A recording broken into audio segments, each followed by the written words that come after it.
السلام علیکم معزز سامعین، امید ہے آپ لوگ خیریت سے ہوں گے۔ Welcome to my channel S K vlogs. آج کی اس ویڈیو میں ہم طوفان نوح علیہ السلام پر تفصیل سے گفتگو کریں گے۔ جیسے کہ ہم سب جانتے ہیں کہ طوفان نوح علیہ السلام ایک عظیم اور تاریخ ساز واقعہ ہے جس کا ذکر قرآن مجید، احادیث اور دیگر الہامی کتابوں میں آیا ہے۔ یہ وہ واقعہ ہے جس میں اللہ تعالیٰ نے اپنی قدرت اور اپنی مخلوق پر عدل و انصاف کا اظہار فرمایا۔ اس واقعے سے انسانیت کو یہ سبق ملتا ہے کہ اللہ تعالیٰ کے احکام کو جھٹلانے اور گمراہی اختیار کرنے کا انجام کس قدر سخت اور ہولناک ہو سکتا ہے۔ معزز سامعین، حضرت نوح علیہ السلام کو اللہ تعالیٰ نے ایک ایسی قوم کی طرف نبی بنا کر بھیجا جو بت پرستی، شرک اور بدعمالیوں میں ڈوبی ہوئی تھی۔ وہ مختلف بتوں کی پوجا کرتے تھے۔ حضرت نوح علیہ السلام نے اپنی قوم کو تقریباً 950 سال تک توحید کی دعوت دی، لیکن سوائے چند مخلص ماننے والوں کے باقی لوگ ان کی دعوت کا انکار کرتے رہے اور ان کا مذاق اڑاتے رہے۔ اللہ تعالیٰ فرماتا ہے، اور بھیجا ہم نے نوح کو اس کی قوم کے پاس، پس رہے وہ اپنی قوم کے پاس 950 برس، اور اس مدت میں 40 مرد اور 40 عورتوں کے سوا کوئی ایمان نہ لایا۔ امر الہی سے حضرت نوح علیہ السلام ہر روز پہاڑ کی چوٹی پر چڑھ کر اللہ تعالیٰ کی طرف خلق خدا کو دعوت الحق دیتے اور پکار کر کہتے، لا الہ الا اللہ وانا رسول اللہ، اور ان کی آواز خدا کے حکم سے مشرق و مغرب تک پہنچ جاتی۔ اس وقت یہ مردود لوگ اس کلمہ کی آواز سن کر اپنے کانوں میں انگلیاں ڈال لیتے اور بعض ملعون کپڑوں سے اپنے منہ کو چھپا لیتے، اور بعض کافر یہ آواز سن کر بھاگ جاتے اور چپکے ہو رہتے۔ جبکہ حضرت نوح علیہ السلام ان مردودوں کو اللہ تعالیٰ کی طرف دعوت دیتے تو وہ کافر سب کے سب بے ادبی سے حضرت نوح علیہ السلام ہاتھ پر ہاتھ چلاتے اور ان کو مارتے، اور اتنا مارتے کہ ان کو بے ہوش کر دیتے۔ جب پھر حضرت نوح علیہ السلام ہوش میں آتے تو پھر وہ دوبارہ سے پکار کر بولتے، اے لوگو، تم کہو خدا واحد لا شریک ہے اور نوح اس کا برحق رسول ہے۔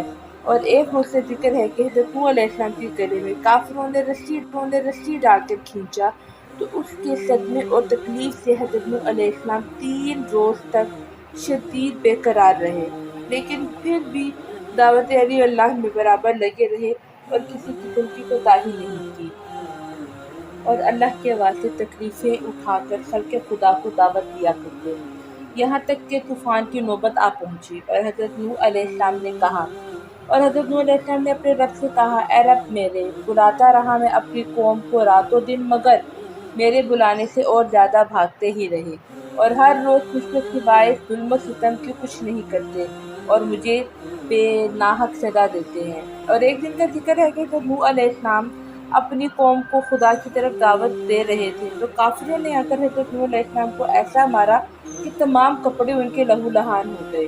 تب ان کی بیوی جو کہ کافرہ تھی کہنے لگی، اے قوم، حضرت نوح علیہ السلام دیوانہ ہوئے ہیں، تم اتنا مت مارو جو وہ کہتا ہے اپنے دیوانے پن سے کہتا ہے، اور وہ کچھ نہیں جانتا ہے۔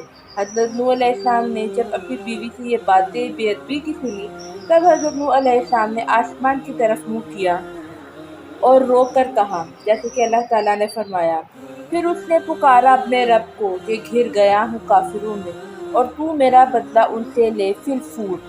حضرت جبرائیل علیہ السلام نے آ کر کہا، اے نوح، تو دعا کر، تیری دعا خدا کی درگاہ میں مستجاب ہے۔ یہ قوم کفار کی تم پر ہرگز ایمان نہ لائے گی، اور تم اس درخت کو لگاؤ۔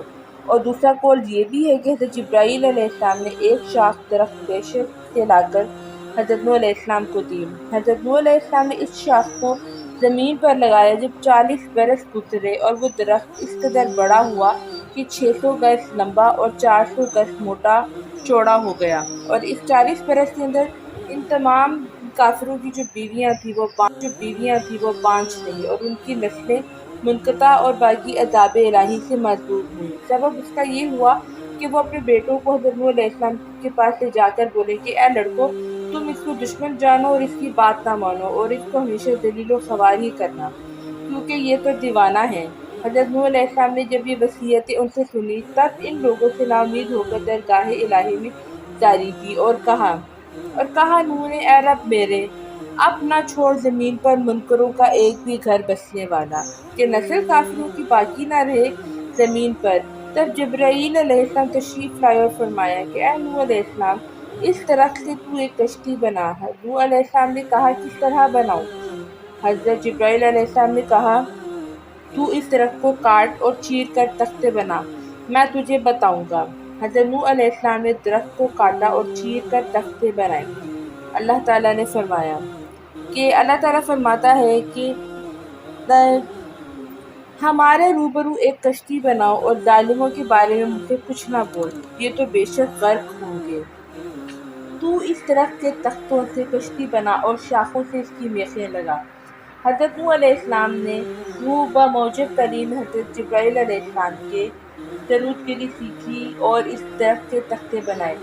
پہلے تختے پر نام حضرت آدم علیہ السلام کا، دوسرے تختے پر نام شیث علیہ السلام کا، تیسرے تختے پر نام حضرت ادریس علیہ السلام کا، اور چوتھے تختے پر نام حضرت نوح علیہ السلام کا، اور پانچویں تختے پر نام موسیٰ علیہ السلام کا، اور چھٹے تختے پر نام حضرت صالح علیہ السلام کا، ساتویں تختے پر نام ابراہیم علیہ السلام، اور اسی طرح 1,24,000 تختے بنام 1,24,000 پیغمبروں کے نکالے، یعنی ہر تختے پر ایک پیغمبر کا نام لکھا تھا، اور آخری تختے پر نام حضرت محمد صلی اللہ علیہ وآلہ وسلم کا تھا جو کہ خاتم الانبیاء ہیں۔ حضرت نوح علیہ السلام نے حضرت جبرائیل علیہ السلام کی تعلیم سے کشتی بنائی۔ طول اس کشتی کا 1,000 گز اور عرض اس کا 400 گز تھا۔ جب کشتی تیار ہوئی تو اس کشتی کو دیکھ کر کافی لوگ بہت ہنسے اور افسوس کرنے لگے، جیسا کہ حق تعالیٰ نے فرمایا۔ اور حضرت نوح علیہ السلام کشتی بناتے تھے اور جب اس قوم کے سردار اس پر سے گزرے تو ہنسی کرتے۔ اس پر حضرت نوح علیہ السلام نے ان سے کہا کہ اگر تم ہنسی کرتے ہو تو ہم ہنستے ہیں تم پر جیسے تم ہنستے ہو، اور اب آگے جان لو کہ کس پر عذاب آتا ہے، اور عذاب رسوا کرنے والا اور ہمیشہ رہنے والا ہے۔ اس کی تفسیر یہ ہے کہ وہ کافر ہنستے تھے کہ خشک زمین میں غرق ہونے کا بچاؤ کرتا ہے۔ حضرت نوح علیہ السلام تو اس چیز پر ہنستے تھے کہ دیکھو ان کے سر پر موت کھڑی ہے اور یہ لوگ ہنستے ہیں۔ غرض یہ کہ کشتی تیار ہو گئی اور اس میں 4 تختے کم ہوئے۔ حضرت نوح علیہ السلام نے حضرت جبرائیل علیہ السلام سے کہا کہ جبرائیل نے کہا کہ حضرت محمد صلی اللہ علیہ وسلم خاتم الانبیاء ہیں، 4 تختے ان کے 4 دوست کے نام سے، ان کے نام یہ ہیں، یعنی حضرت ابوبکر صدیق رضی اللہ تعالیٰ عنہ، حضرت عمر ابن خطاب رضی اللہ تعالیٰ عنہ، حضرت عثمان غنی رضی اللہ تعالیٰ عنہ، اور چوتھا تختہ حضرت علی رضوان اللہ تعالیٰ اجمعین کے نام سے لگانا چاہیے، تو پھر کشتی تمہاری اللہ کے فضل و کرم سے محفوظ رہے گی اور نجات پائے گی۔ اور جس مومن کے دل میں حضرت محمد صلی اللہ علیہ وسلم کی محبت اور ان کے 4 یار کی محبت ہوگی وہ آتش دوزخ سے نجات پائے گا انشاءاللہ۔ اور فرمایا اے نوح علیہ السلام دریائے نیل میں ایک درخت ہے، کسی کو بھیج کر وہاں سے منگوا اور اس کے 4 تختے بنام 4 یاروں کی نکال کر اس میں لگا دو۔ تب حضرت نوح علیہ السلام نے اپنے بیٹوں کو کہا، انہوں نے نہ مانا اور بولے کہ اوش بن عنق کو بھیج دو کہ وہ ہم سے قوت زیادہ رکھتا ہے اور اس کی راہ بھی خوب جانتا ہے۔ اسی وقت حضرت نوح علیہ السلام نے اوش بن عنق کو بلوایا اور کہا کہ تو فلانے درخت کو دریائے نیل سے لائے گا تو میں تجھ کو کھلا کر آسودہ کروں گا۔ اوش بن عنق نے کہا تم میرے ساتھ عہد کرو۔ حضرت نوح علیہ السلام نے اسے وعدہ کر دیا۔ بس اوش بن عنق نے جا کر اس درخت کو جڑ سے اکھاڑ کر لا دیا۔ تب حضرت نوح علیہ السلام نے 3 روٹیاں جو کی نکال کر اسے کھانے کو دی۔ اوش بن عنق انہیں دے کر ہنس دیا اور کہا اے نوح علیہ السلام میں 12,000 روٹیاں ایک وقت میں کھا لیتا ہوں اور میں اپنے کھانے کا کیا حساب دوں؟ یہ 3 کرش جو سے مجھے کیا ہوگا؟ تو اس کے جواب میں حضرت نوح علیہ السلام نے کہا اگر تو شکم سیری چاہتا ہے تو بسم اللہ پڑھ کر کھا۔ تب اس نے بسم اللہ پڑھی اور کھانا شروع کیا، چنانچہ اس نے دوسری روٹی کھانی شروع ہی کی تھی اور لقمے بنا ہی رہا تھا کہ اس کو اب کھانے کی حاجت نہیں رہی، اسی میں ہی اس کو شکم سیری ہو گئی۔ سبحان اللہ۔ حضرت نوح علیہ السلام نے اس طرف سے 4 تختے نکالے، اول بے نام حضرت ابوبکر صدیق رضی اللہ تعالیٰ عنہ، دوسرا تختہ حضرت ابن الخطاب رضی اللہ تعالیٰ عنہ، تیسرا تختہ حضرت عثمان غنی رضی اللہ تعالیٰ عنہ، اور چوتھا تختہ حضرت علی علیہ السلام کے نام سے لگا دی۔ ان چاروں تختوں کے لگانے سے کشتی تیار ہو گئی۔ اس کے بعد جبرائیل علیہ السلام نے فرمایا، اے نوح علیہ السلام، تو بیت المعمور کی زیارت کر، اللہ تعالیٰ اس کو اٹھائے گا۔ جب وہ زیارت کر کے آئے تب اس کو فرشتوں نے آسمان چہارم پر اٹھا لیا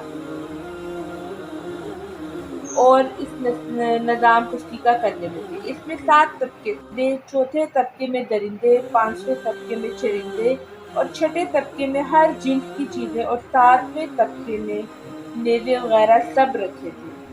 بس حضرت جبرائیل علیہ السلام نے فرمایا، اے نوح علیہ السلام، علامت طوفان کی یہ ہے کہ تمہارے گھر کے تندور سے گرم پانی ابلے گا۔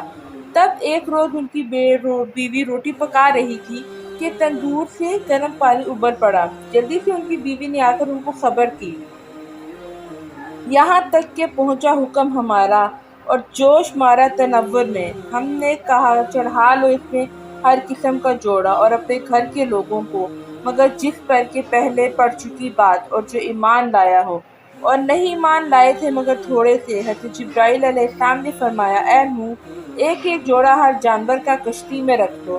حضرت نوح علیہ السلام نے کہا، کوئی جانور مشرق میں تو کوئی مغرب میں ہے، یوں کر ان سب کو اکٹھا کروں۔ جوڑا ہر جانور کا کشتی میں رکھ دو۔ حضرت نوح علیہ السلام نے کہا، کوئی جانور مشرق میں تو کوئی مغرب میں ہے، یوں کر ان سب کو اکٹھا کروں گا۔ بس بحکم الہی جس کی نسل رحمی تھی مقدر میں، اس جانور کا کشتی میں رکھ دیا جوڑا، اور گھر والوں میں سے جس پر بات پڑ چکی تھی یعنی بیٹا اور اس کی ماں ڈوبی، اور صرف 3 بیٹے بچے جن کی اولاد ساری خلقت ہے۔ اور تندور بھی حضرت نوح علیہ السلام کے گھر میں تھا، جو حقیقت میں طوفان کا نشان بنا رکھا تھا کہ جب اس تنور سے گرم پانی ابلے تب کشتی میں سوار ہو جانا۔ بحوالہ تفسیر لکھا ہے اور دوسری روایت میں ہے کہ کشتی میں 3 طبقے تھے۔ اول طبقے میں پرندے، دوسرے طبقے میں نوح علیہ السلام بما تمام مومنین تھے، تیسرے طبقے میں 4 بھائی اور فرزندان ان کے نام دیے ہیں، سام، حام، یافس، سب کے سب کشتی میں سوار تھے۔ ایک بیٹا حضرت نوح علیہ السلام کا کنعان مارے غرور کے جدا ہو کر پہاڑ پہ چلا گیا اور کہا، میں ہرگز تیری کشتی میں سوار نہ ہوں گا۔ ہر چند کہ حضرت نوح علیہ السلام نے اس کو پکارا کہ اے کنعان، تو بے کشتی ہلاک ہو جائے گا، ہمارے ساتھ کشتی میں بیٹھ جا، مصداق اس آیت کے۔ اور پکارا نوح نے اپنے بیٹے کو اور وہ ہو رہا تھا کنارے، اے بیٹے سوار ہو ساتھ ہمارے اور مت رہ ساتھ دوسروں کی۔ اس نے جواب دیا، اور کنعان نے کہا، میں کسی پہاڑ پر چڑھ جاؤں گا، وہ پہاڑ مجھے پانی کے سیلاب سے بچا لے گا۔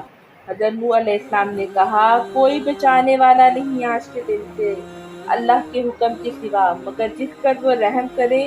اور فرمایا، اے بیٹے آج کوئی باقی نہ رہے گا، عذاب الہی سے سب غرق ہو جائیں گے مگر وہ شخص کہ خدا ان پر رحم کرے اور وہ مومن ہو۔ اور ماہ رجب کی وہ تاریخ تھی کہ پانی ابلنا شروع ہوا تھا، پھر ہم نے کھول دیے دہانے پانی کے ریلے سے اور بہا زمین سے چشمے، پھر مل گیا پانی ایک کام پر جو ٹھہرا تھا، آسمان سے گرم پانی برسا اور زمین سے سرد ابلا، یہاں تک کہ پہاڑوں کے اوپر 40 گز پانی بلند ہوا تھا، اور جس پہاڑ پر حضرت نوح علیہ السلام کا بیٹا تھا اس پر بھی پانی جا پہنچا۔ یہ کیفیت دیکھ کر حضرت نوح علیہ السلام کو شفقت پدری دل میں اوت کر آئی اور وہ کچھ دیر میں مارا جائے گا۔ تب آپ نے اپنا منہ آسمان کی طرف کیا اور اللہ کے حضور میں درخواست کی کہ اے میرے رب، تو نے وعدہ کیا تھا میرے ساتھ کہ تمام اہل بیت کو ہلاک اور غرق نہ کروں گا، اب یہ میرا بیٹا کنعان تو مارا جاتا ہے۔ اور پکارا حضرت نوح علیہ السلام نے اپنے رب کو، بولے، اے رب میرے، یہ میرا بیٹا ہے میرے گھر والوں سے، اور تیرا وعدہ سچ ہے اور تو سب سے بڑا حاکم، یعنی ایک عورت تو ہلاک ہو چکی، اب تو چاہے تو بیٹے کو ہلاک کرے یا اس کو نجات دے۔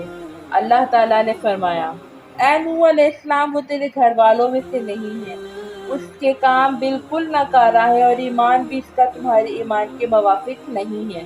بس کچھ دیر میں ایک موج پانی کی آئی اور اس نے کنعان کو پانی میں غرق کر دیا۔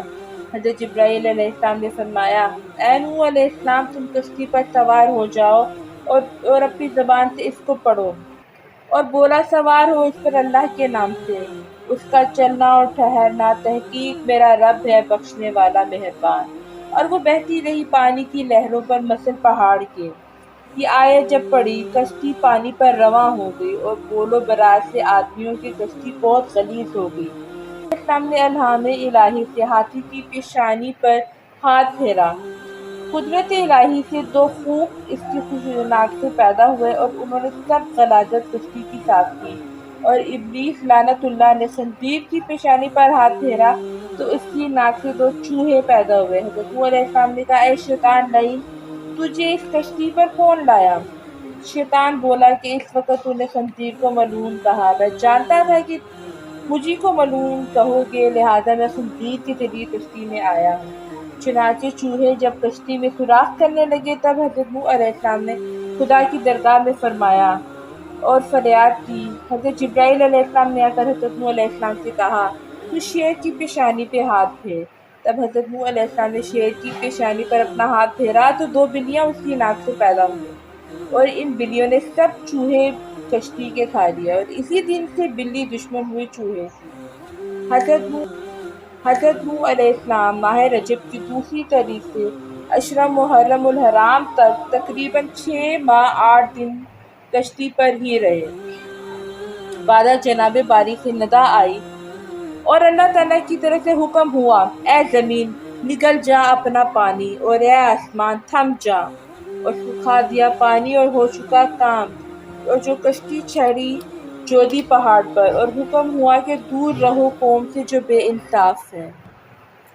یہ طوفان نوح کئی دن تک جاری رہا، یہاں تک کہ زمین پانی نگل گئی اور بارش رک گئی۔ کشتی جودی کے پہاڑ پر جا ٹھہری۔ حضرت نوح علیہ السلام اور ان کے ساتھی صحیح سلامت اترے اور اللہ تعالیٰ کی حمد و ثنا بیان کی۔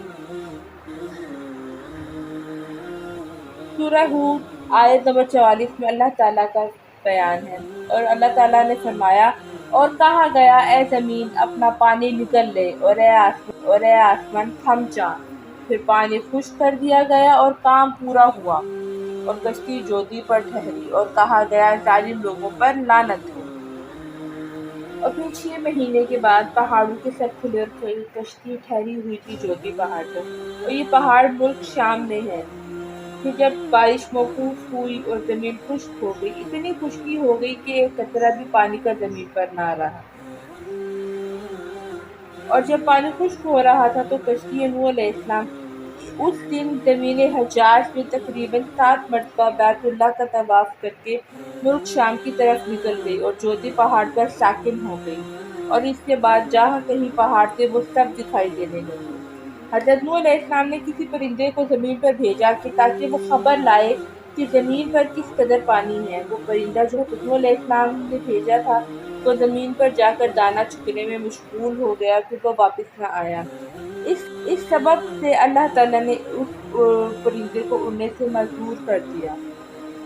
پھر اس کے بعد حضرت نوح علیہ السلام نے کبوتر کو بھیجا کہ وہ زمین پر جا بیٹھا اور کچھ سوکھی تر اپنے پیروں پر لگا کر کشتی پر آیا۔ تب حضرت نوح علیہ السلام نے کبوتر کے حال پر دعا فرمائی کہ پوری مخلوق اس کو پیار کی نگاہ سے دیکھے، اور اسی وقت حضرت جبرائیل علیہ السلام نازل ہوئے اور انہوں نے 7 راہیں پانی کی بنا دی اور 7 دریا روئے زمین پر جاری ہوئے۔ تب سارا پانی جو کچھ زمین میں باقی تھا وہ دریاؤں میں جا گرا، اور اس کے علاوہ جو کچھ تھوڑا بہت رہ گیا وہ تمام کا تمام خشک ہو گیا۔ حضرت نوح علیہ السلام نے کشتی سے باہر نکل کر ایک جانور کو وہ بھیجا تو زمین پر گیا، اور بسبب پانی نہ ہونے کے ٹھہر نہ سکا تو واپس آیا۔ تب حضرت نوح علیہ السلام نے ان کے لیے دعا فرمائی اور اپنی تمام قوم کو کشتی پر سے اتار دیا۔ اس وقت اللہ تعالیٰ کا حکم ہوا کہ اے نوح علیہ السلام، جتنے تخم اور جڑیں ہیں یہ سب زمین پر بو دے۔ چنانچہ حضرت نوح علیہ السلام کو تمام قسم کی جڑیں اور تخم مل گئے، لیکن انگور کی جڑ نہ ملی۔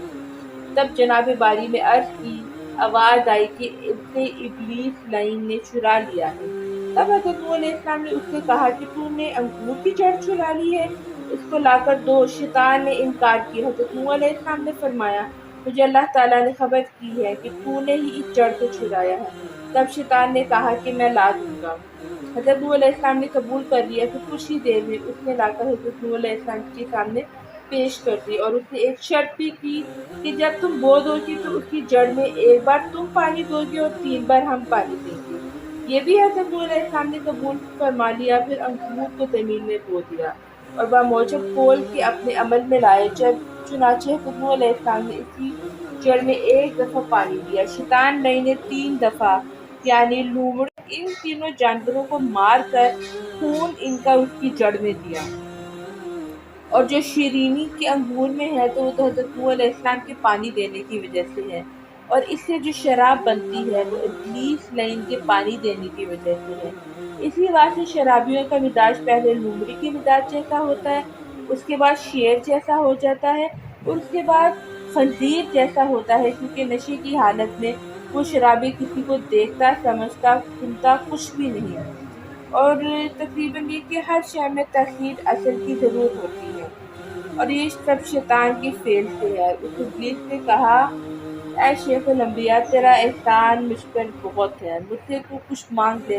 حضرت نوح علیہ السلام نے فرمایا، اے ملعون، تو ہمارے کس گناہ سے خوش ہوا ہے؟ بولا، تو نے گناہ نہیں کیا، تو نے ہزاروں کافروں کو خدا کی درگاہ میں دعا کر کے ہلاک کرا دیا، اور وہ سب دوزخ میں ہمیشہ میرے ساتھ رہیں گے۔